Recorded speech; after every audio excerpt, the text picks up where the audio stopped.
us until we properly define what we see life is and our own worldview. Other people's worldview will easily corrupt our mind. Now, I was talking about atheism. We have under atheism what we call, I said atheism is what? Those people that believe that what? That God does not exist. Now, under atheism, we have what we call materialism.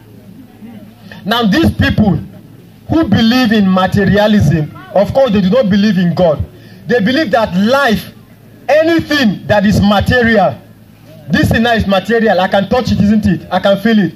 Whatsoever thing that is material, that you can see, you can touch, you can feel, that is what life is all about.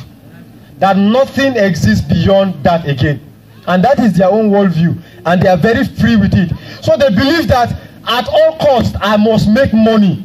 And when I make money, I must spend the money. You look at, when they take pictures, they put a very expensive car behind them, and they stand like this, and there's a girl here, there's another girl here by their side, and they say, I have arrived, and they stand. Some of them will plait their hair, will do different hairstyles. And when we look at them, we begin to copy them, and we think that is what life is all about. So you see youth who are very eager, at all costs, by all means, they want to make money, and they want to spend that money on material things, what they can see. Now, those are the people who believe in materialism.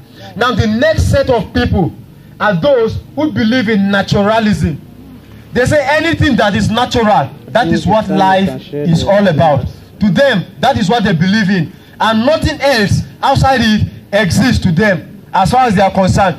Though these people differ from those who practice materialism because they believe that people can think.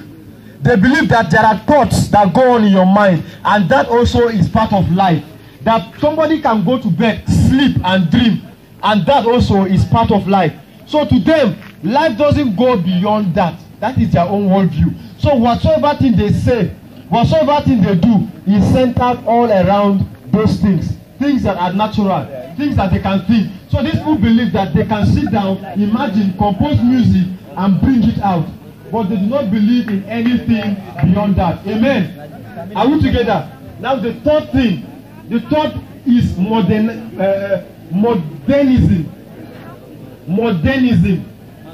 Modernism from the word modern. That is modernism. Now these people, they are those who belong to the scientific school of thought. You know about scientists, isn't it? A scientist will clearly tell you that God does not exist.